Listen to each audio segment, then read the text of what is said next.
Headlines और अब खबरों की तफसील। इस्लामिक सेंटर ऑफ इंडिया की जानिब से आज लखनऊ में सभी मज़ाहिब के लीडरों ने मुत्तहदा तौर पर यह ऐलान कर दिया कि अयोध्या के ताल्लुक से अदालत का जो भी फैसला होगा वो मंजूर किया जाएगा। साथ ही अमन व अमान की फिजा को बरकरार रखा जाएगा। ये ऐलान इस्लामिक सेंटर में मुनक़िदा अमन कॉन्फ्रेंस में किया गया। लखनऊ ऐशबाग वाक़ इस्लामिक सेंटर से एक अहम पेशरफ्त की गई।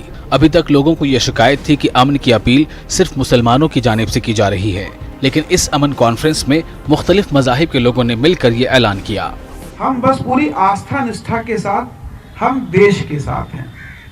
हम ना हिंदू हैं ना मुसलमान हैं, हम हिंदुस्तानी हैं। नतीजा जो भी हो, किसके हक में हो, ये तो हमारा तो उच्चतम न्यायालय है, जो भी फैसला करेगा उच्चतम न्यायालय है, हम सभी को मान्य है, हम सभी को मान्य। आज का जो मेन इशू है वो ये है कि सुप्रीम कोर्ट के फैसले के बाद आपस में भाईचारा, प्रेम, सद्भावना का वातावरण ये बना रहे। इस्लामिक सेंटर में जो माहौल देखने को मिला, इससे यही महसूस हुआ कि इस मुल्क में नफरतों के लिए कोई जगह नहीं है। आईन और दस्तूर, कानून और अदलिया में सबका यकीन है और सुप्रीम कोर्ट जो फैसला करेगा वो हिंदुओं और मुसलमानों के लिए ही नहीं बल्कि पूरे मुल्क के लिए बेहतर होगा, यही सबका एहसास है। सर्वोत्तम न्यायालय है, सुप्रीम कोर्ट है, जो कुछ निर्णय, जो कुछ फैसला वो न्यायालय सुनाएगी, हम सब ने उसको मानना पड़ेगा। हमारे प्राइम मिनिस्टर साहब ने भी इसी किस्म का बयान दिया है और जितनी हिंदुओं की बड़ी ऑर्गेनाइजेशंस हैं उन्होंने इस सिलसिले में यही बयान दिया है। जितनी मुस्लिम ऑर्गेनाइजेशंस हैं उन्होंने भी इस सिलसिले में यही बयान दिया। लिहाजा इस नतीजे पर पहुंचा जा सकता है कि पूरा मुल्क इस एक मुद्दे पर पूरी ताकत और क़ुव्वत के साथ मुत्तहिद है, यूनाइटेड है कि हम लोग हर तरीके से सुप्रीम कोर्ट की तमाम तर बातें मानने के लिए तैयार हैं। इस अमन कॉन्फ्रेंस में 8 नुकाती करारदाद भी मंजूर की गई। सभी मज़ाहिब के रहनुमाओं ने करारदाद पर दस्तखत करने के बाद ये ऐलान किया कि फैसला किसी के हक में भी हो, सब लोग मिलकर रहेंगे। न जीत का जश्न मनाया जाएगा, न हार पर मातम मुजाहरा किया जाएगा। PTC तारिक कमर। अयोध्या मामले में सुप्रीम कोर्ट के मुतवक्किफ़ फैसले को पेश नज़र रखते हुए जहां जिला और पुलिस इंतजामिया शांति कमेटियों के जरिए अमन व अमान की फिजा कायम रखने की कोशिश कर रही हैं, वहीं मेरठ पुलिस ने ऐसे तकरीबन 200 लोगों की लिस्ट तैयार कर ली जिन्हें एहतियातन हिरासत में लिया जा सकता है। लेकिन पुलिस की इस फहरिस्त में शरपसंदों के अलावा मुजाहिरीन के नाम भी शामिल किए जाने पर ऑल इंडिया लॉयर्स यूनियन ने एतराज़ जताते हुए इसे लोगों को खौफजदा करने वाला कदम भी करार दिया।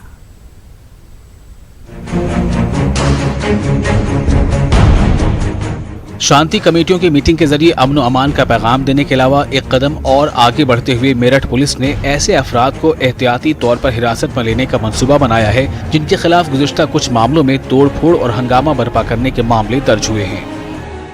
निश्चित रूप से ऐसे लोग जिन्होंने पूर्व में विवाद उत्पन्न किया है और किसी भी प्रकार में माहौल ख़राब करने का प्रयास कर सकते हैं, ऐसे लोगों को चिन्हित किया गया है और जब आवश्यकता पड़ेगी तो उनके विरुद्ध नियमानुसार जो भी कार्रवाई होगी सुनिश्चित की जाएगी। 2 अप्रैल में भी कई लोग थे जिन्होंने तोड़फोड़ की थी, वो सभी लोग सर्विलांस पर हैं, सब पर नज़र रखी जा रही है। सबकी गतिविधियों पर आवश्यक हुआ तो उनके विरुद्ध कार्रवाई सुनिश्चित की जाएगी।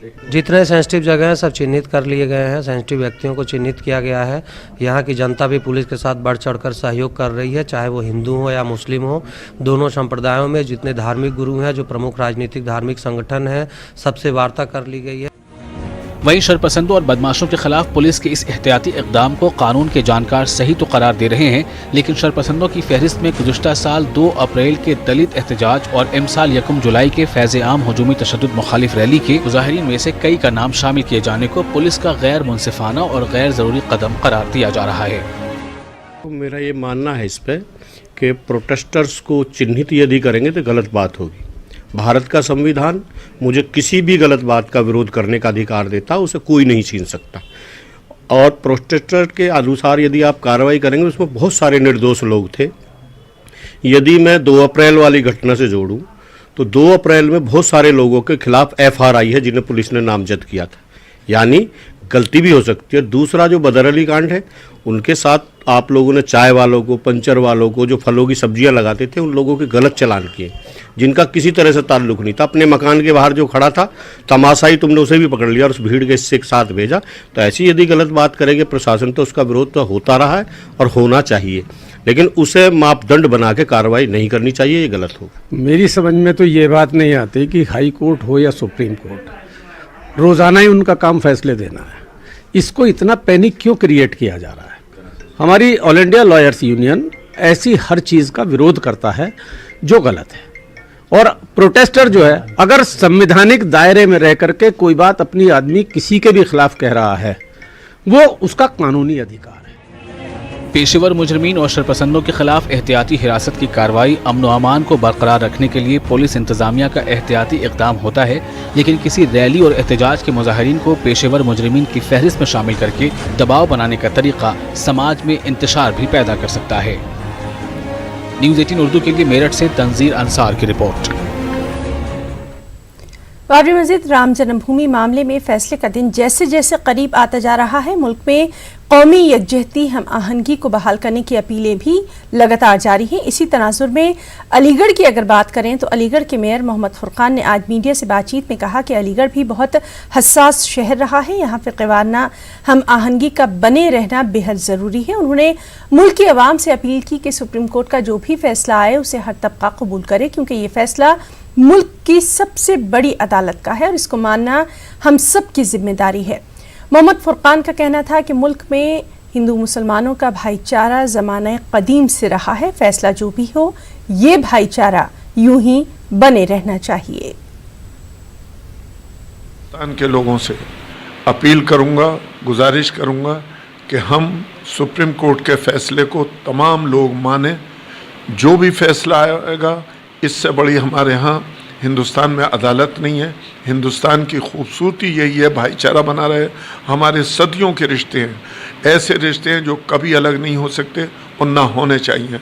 मैं तमाम लोगों से अपील करता हूँ कि सुप्रीम कोर्ट के फैसले को बिल्कुल तयशुदा माने और ये माने कि इसी में हम सब का भला है, इसी में हम सबके दिल मिले रहेंगे और ये अदालत का फैसला जो होता है वो सबको मानना चाहिए।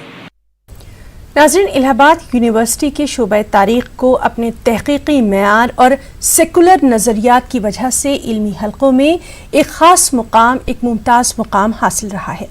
इस शोबे तारीख़ से मुल्क के नामवर तारीख़दां वाबस्ता रहे हैं, लेकिन बदले हुए हालात ने यहाँ के सेकुलर रिवायात को भी सख्त मुतासिर किया है। ख़ास तौर से बाबरी मस्जिद राम जन्मभूमि के तनाज़े ने तमाम तारीख़ी तस्वुरात को ही गोया उलट कर रख दिया है। हम आपको दिखाते हैं हमारी ये खास रिपोर्ट।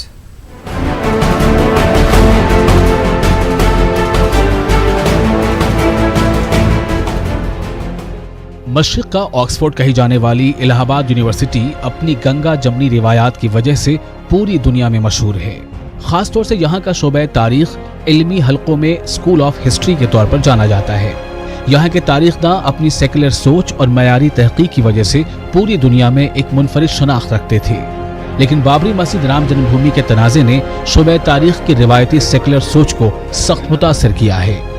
मुल्कों में देखिए, वो देश जो कभी गुलाम रहे हों या किसी के अधीन हो गए हों, जब उन्होंने आज़ादी प्राप्त की तो उन्होंने अपना खोया हुआ हर एक वो चीज़, वह जो चाहे उनका वंदनीय स्थल रहा हो या पूजनीय स्थल रहा हो या उनका हेरिटेज रहा हो, वो उन्होंने रिक्लेम किया है।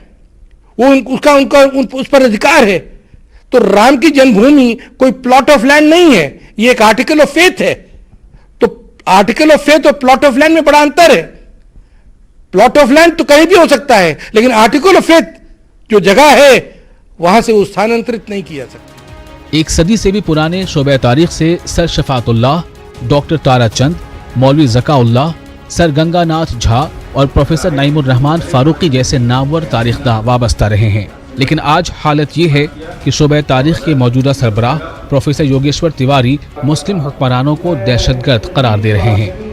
तो इसको तो मैं एक इतिहासकार के रूप में स्पष्ट रूप से मानता हूं कि it was only an endeavour to terrorise the Hindus into submission, और उसके लिए इसको एक उपकरण के रूप में, एक टूल के रूप में बाबर के सेना नायक ने इस्तेमाल किया, बाबर ने इस्तेमाल किया, और चाहे वो तुर्क आक्रांता हो, चाहे अफगान हो, चाहे मुगल, अगर हिंदुस्तान का इतिहास खंगाला जाए तो शायद लाखों लाख मंदिर हैं जिनको इन विदेशी आक्रांताओं ने नष्ट किया।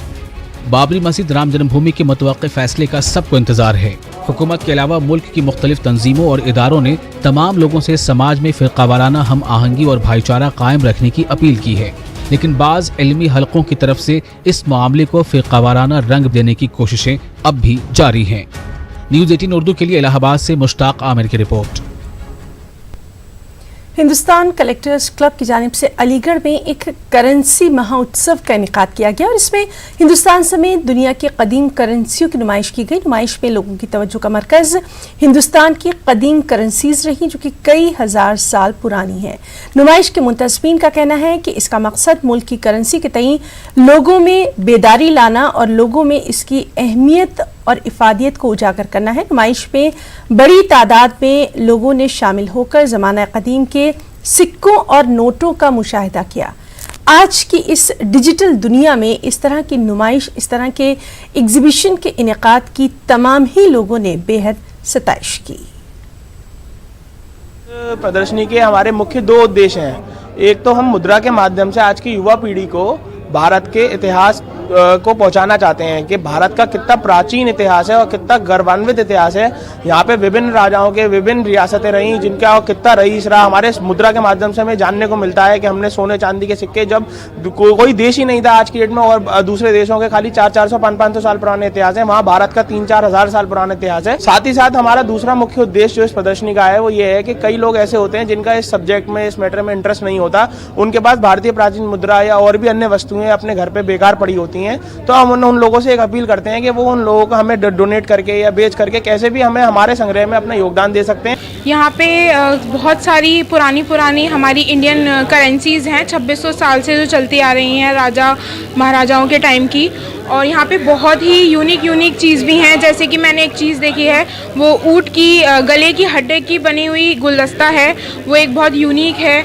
यहाँ पे कुछ स्टैम्प पेपर्स भी हैं जो काफ़ी मतलब अटेंशन सीख कर रहे हैं जनता का, और जनता काफ़ी उत्साहित है। जो जनरेशन डिजिटल की तरफ चली गई है, जिसने नोट और सिक्के देखना ही छोड़ दिया है, उनके लिए तो ये बहुत ही ज़रूरी और एक गोल्डन अपॉर्चुनिटी है इन चीज़ों को देखने का, जिन्हें मौका मिलेगा कि उनके दादा परदादा किस चीज़ को यूज़ करते थे और कैसे रहा।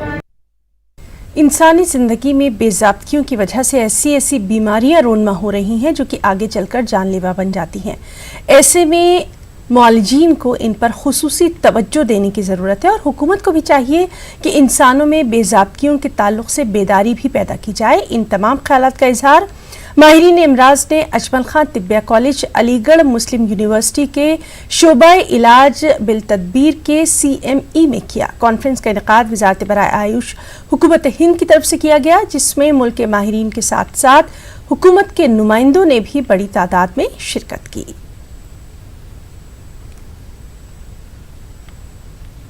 आजकल का जो ज़माना है इसमें हम देखते हैं कि बहुत सारी ऐसी बीमारियां जो पहले कभी बहुत कम लोगों को हुआ करती थी अब बहुत आम हो गई हैं। तो इसी सारी हालात को मद्देनज़र हमने ये प्रोग्राम अरेंज किया है, जिसमें कि मुल्क के तकरीबन तमाम सूबों से, तमाम स्टेट से, सब जगह से मेडिकल ऑफिसर्स आए हैं और हमें बहुत खुशी है कि उन्होंने अपना जोश इसमें दिखाया है और वो बहुत अपना कीमती वक्त निकाल कर यहाँ पर आए हैं। ये जो रोज़मर्रा की जो बीमारियाँ हैं जिनको हम ये कहते हैं कि लाइफस्टाइल डिजीज़ या नॉन कम्युनिकेबल डिजीज़, जैसे डायबिटीज़ है, कैंसर है, हार्ट डिजीज़ है, हाई ब्लड प्रेशर है, आर्थराइटिस है, अस्थमा है, ये कुछ ऐसी बीमारियां हैं जो कि हमारी जीवन शैली से जुड़ी हुई हैं। जीवन शैली में जब बिगड़ाव आता है और वो बिगड़ाव जब लगातार बना रहता है, आजकल हो क्या गया है कि अर्बनाइजेशन के कारण, मैकेनाइजेशन के कारण और ये जो सीडेंट्री लाइफस्टाइल, स्ट्रेसफुल कंडीशन, इस करके जो हमारा खान पान, रहन सहन जो है वो सारा बिगड़ा हुआ है, जिस करके ये जो बीमारियां हैं, बीमारियों का जो बीज है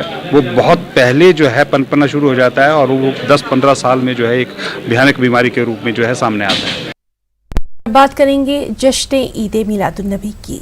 अन्नबी सल्लो अलैहि सल्लल्लाहु अलैहि, अन्नबी सल्लो अलैहि सल्लल्लाहु अलैहि व यनालुल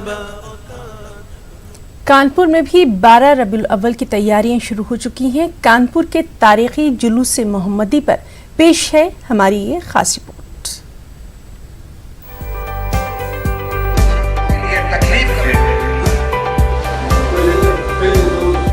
12 रबीउल अव्वल की मुनासिबत से कानपुर का ये कदीम जुलूस मोहम्मदी के नाम से जाना जाता है। ये जुलूस जमीयतुल उलमा की क़यादत में 1948 से शुरू हुआ और तब से लेकर आज तक ये जुलूस जमीयतुल उलमा की क़यादत में ही निकाला जाता रहा है, जिसमें 3 लाख से ज्यादा लोग और 400 से ज्यादा अंजुमनें शामिल होती हैं। ये जुलूस 1913 से निकल रहा है। 1913 में एक तारीख़ी मस्जिद है यहाँ, मछली बाज़ार की मस्जिद। रोड को चौड़ा करने के लिए मस्जिद को कुछ हिस्सा अंग्रेज़ गवर्नमेंट ने गिरा दिया था। उस पर एहतजाज हुआ था तो गोलियां चला दी थी। उस वक्त बहुत से लोग शहीद हो गए थे। तो मुल्क में आज़ादी की लड़ाई लड़ने वाले जितने हजरात थे, बशमूल मौलाना आज़ाद, तो गांधी जी वगैरह, ये हजरात कानपुर आए थे एहतजाज में। और परेड ग्राउंड जो है वो कभी छावनी था अंग्रेज़ों का, तो उन्होंने वहाँ आम जलसा करने की इजाज़त नहीं थी, लेकिन उन लोगों ने उस कानून को तोड़ दिया था। इतना बड़ा मजमा था, वहाँ एहतजाजी जलसा किया था और कब्रिस्तान गए थे शहदा की रूह को अपने अपने एतबार से इस सारे सवाब के लिए। वो दिन था नबी सल्लल्लाहु अलैहि वसल्लम की यौम विलादत का। फिर अगला साल आया तो उस साल से आज तक हज़रत मोहम्मद सल्लल्लाहु अलैहि वसल्लम की यौम विलादत 12 रबीउल अव्वल है। इस तारीख को वो जुलूस निकलना शुरू हुआ। कानपुर के इस जुलूस को तारीखी जुलूस इसलिए भी कहा जाता है क्योंकि ये जुलूस आज़ादी के पहले से निकलता आ रहा है और सबसे खास बात कि इसमें सभी मज़ाहिब के लोग शामिल होते हैं। कि देखिए, नमाज की पाबंदी की जाए उस तारीख़ में, यानी 12 रबीउल अव्वल को गरीबों को खाना खिलाया जाए और बेवाओं के सरों पर चादर डाली जाए, मिस्कीनों को ढूंढ करके जो है उनकी मदद की जाए। अगर कोई बेटी घर में बैठी हुई है शादी के लिए तो उसके शादी का इंतज़ाम किया जाए। और इसके साथ ही साथ जुलूस के दौरान अगर कोई मरीज़ आ जाए तो उस एम्बुलेंस को निकालने में पूरी तरीके से मदद की जाए। उनकी इलाही तालीमात को, उनके इलाही मिशन को पूरी तरह से ओढ़ेंगे, अमली तौर पर उस अमल करेंगे। दूसरी ये कि उनके लाए हुए शांति और अमन और मोहब्बत और भाईचारे के संदेश को जन जन तक पहुंचाने की कोशिश करेंगे। न्यूज़ 18 उर्दू के लिए कानपुर से संदीप सविता की रिपोर्ट।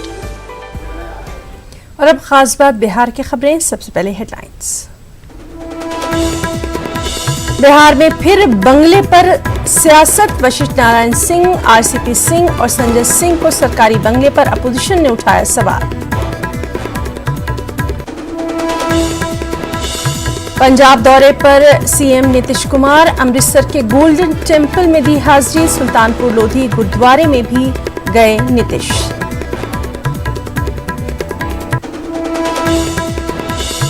पटना में 2 करोड़ रुपए से ज्यादा की पाकिस्तानी छुआरे जब्त। नेपाल के रास्ते हो रही थी स्मगलिंग। DRI ने की कार्रवाई।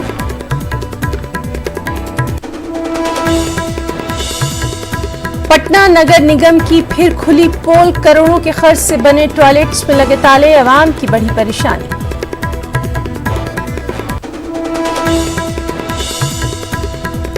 और बिहार में भी प्याज की बढ़ती कीमतों का असर। 50 से लेकर 80 रुपए तक बिक रहा है प्याज। लोगों को रुला रहा है वाकई में आंसू।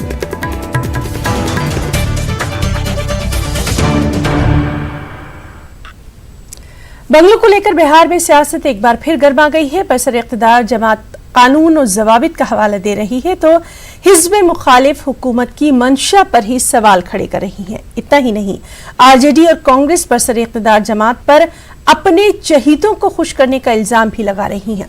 दरअसल ये पूरा मामला संजय सिंह, आरसीपी सिंह और वशिष्ठ नारायण सिंह के बंगलों को लेकर सुर्खियों में आया। आरजेडी लीडर अजय यादव का इल्जाम है कि एमएलए होने के बावजूद उन्हें क्वार्टर अलॉट नहीं किया गया, जबकि कांग्रेस लीडर प्रेमचंद मिश्रा कहते हैं कि हुकूमत चेहरा देखकर बंगले अलॉट करती है। बंगला में तो बहुत हाय तौबा मच गया। संजय सिंह अभी भी बंगला को ऑक्यूपाई किए हुए हैं। आरसीपी सिन्हा पटना में बंगला रखे हुए हैं। वशिष्ठ नारायण सिंह पटना में बंगला रखे हुए हैं और हम विधायक हैं, अभी तक मुझे बंगला नहीं मिला है। लेकिन चूंकि वो सत्ता पक्ष के हैं तो उनके लिए नियम कानून सब साफ है, कोई मतलब नहीं। और आप विपक्ष के हैं तो आपके पीछे 10 तरह के सवाल खड़े होंगे कि आपको कैसे मिला ये आवंटन। मुझे नहीं लगता है कि किसी भी मामले में कोई अनियमितता बढ़ती गई है। विपक्ष को आरोप लगाने की आदत रही है। वज़ीर-ए-आला नीतीश कुमार अमृतसर के गोल्डन टेम्पल पहुंचे और गुरुद्वारे में मत्था टेका। वज़ीर-ए-आला ने कहा कि वो माशरे में अमन और बिहार की तरक्की के लिए दुआ करने आए हैं। इस मौके पर शिरोमणि गुरुद्वारा प्रबंधक कमेटी के सदर ने नीतीश कुमार के सेकुलर नजरिए की तारीफ की। हर तबके में प्रेम का भाव हो, एक दूसरे के प्रति सम्मान का भाव हो, ये बहुत बड़ी चीज है। तो हम सब तो मत्था टेकने आए हैं और यही चाहते हैं कि पूरे देश में शांति रहे, सद्भाव रहे, हमारा बिहार भी आगे बढ़े। तो यही सब कामना को लेकर यहाँ पर मत्था टेकने के लिए आए हुए। नीतीश कुमार जी का सिख कौम के बड़ा दे विच बहुत बड़ा सत्कार है। उन्होंने गुरु गोबिंद सिंह महाराज की शताब्दी जी बिहार के विच पटना साहब विखे मनाई है और बहुत ही खूबसूरत तरीके दे नाल बड़ी शानदार श्रद्धा सत्कार दे नाल वो शताब्दी जी मनाई सी। उस करके सारे सिखां दे मनां दे विच एक बहुत वधिया थां जिहड़ी है नीतीश कुमार ने बनाई है। छपरा में तरैया थाने का एक वीडियो सोशल मीडिया पर वायरल हुआ। इस वीडियो में एक नौजवान को 2 पुलिस वाले पिलर का सहारा देकर पकड़े हुए हैं। नौजवान के जिस्म पर कपड़े नहीं हैं और तीसरा पुलिस वाला इस नौजवान पर डंडे बरसा रहा है। हालांकि नौजवान दर्द से चीख रहा है, बिलबिला रहा है, लेकिन पुलिस वालों को उस पर रहम भी नहीं आ रहा। खबरों के मुताबिक बाइक चोरी के इल्जाम में कुछ लोगों ने इरशाद को पकड़कर पुलिस के हवाले किया था और पुलिस खुद अदालत और खुद जज बनते हुए जुर्म साबित होने से पहले ही इस नौजवान पर जुल्म ढाती नजर आ रही है।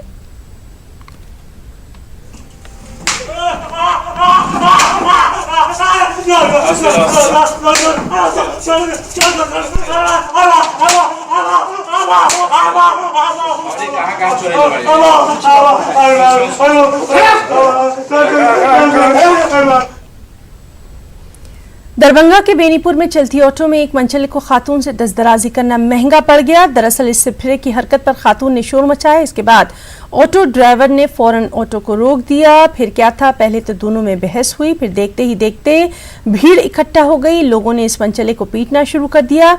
इसकी इतनी पिटाई की गई कि वो जमीन पर बेहोशी के आलम में गिर पड़ा, लेकिन लोगों का गुस्सा कम नहीं हुआ। हालांकि फिर मौके पर पुलिस भी पहुंची और मुलजिम को थाने ले गई। बताया जाता है कि मुलजिम नशे की हालत में था। प्याज की बात कर लें। प्याज की बढ़ती कीमतों का असर बिहार में भी साफ तौर पर दिखाई देने लगा है। तकरीबन हर जिले में लोग महंगे प्याज के आंसू रोने पर मजबूर दिखाई दे रहे हैं।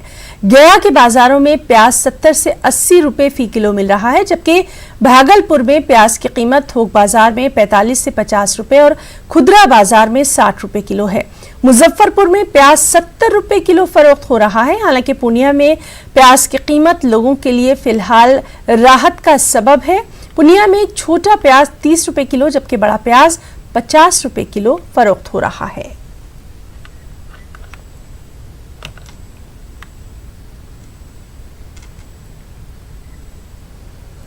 तो खबरों में फिलहाल इतना ही। आदाब।